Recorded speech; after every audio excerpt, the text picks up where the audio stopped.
آپ شاید پہلے وہ صحافی ہے جس نے پورا میرا منشور پڑھا سمجھا۔ میرا عوامی معاشی معاہدہ ہے، یہ ہمارا 10 نکاتی ایجنڈا ہے۔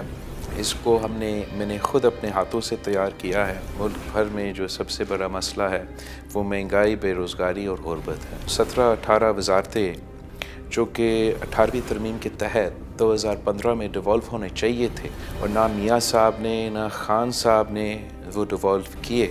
آئین پہ اپنے قانون پہ عمل درآمد کرتے ہوئے ان تمام وزارتیں کو ڈیوالو کرنا چاہیے، ان کو صوبوں کے پاس رکھنے چاہیے۔ کسان کارڈ کی صورت میں 300 یونٹ کی سولر کی بجلی کی صورت میں، 30 لاکھ گھر کی صورت میں انشاءاللہ تعالی میں یہ پیسہ، یہ وسائل اشرافیہ سے چھین کے عوام پہ خرچ کروں گا۔ دنیا میں یہ ایسا ہوتا ہے کہ نوجوان بے روزگار ہوتا ہے تو اسے کرائم سے بچانے کے لیے بے روزگاری الاؤنس دیا جاتا ہے۔ کوئی اس طرح کے ہمارے سندھ کے، پورے پاکستان کے نوجوان ایک نہیں 2 ڈگریاں ہاتھ میں لے کر پھر رہے ہیں، دھکے کھا رہے ہیں، روزگار نہیں مل رہا۔ 1 سال کے لیے جب وہ روزگار کی تلاش میں ہے کہ میں حکومت کی طرف سے ان کا کوئی مالی مدد کروں، اس صوبہ کے عوام کا تو بالکل ہی اعتماد ہی نہیں ہے۔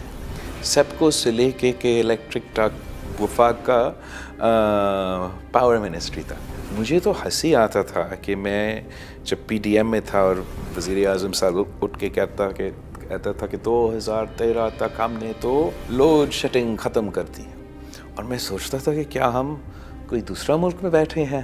کرپشن کا بڑا ایک وہ امیج ہوتا ہے، اس سے کیسے ختم؟ گورننس کا، کرپشن کا اور ایجوکیشن کا۔ جہاں تک گڈ گورننس کی بات ہے، میں آپ کو یہ کتاب دکھانا چاہوں گا۔ سندھ کا گورننس میں تو بہت بہتری کی ضرورت ہے۔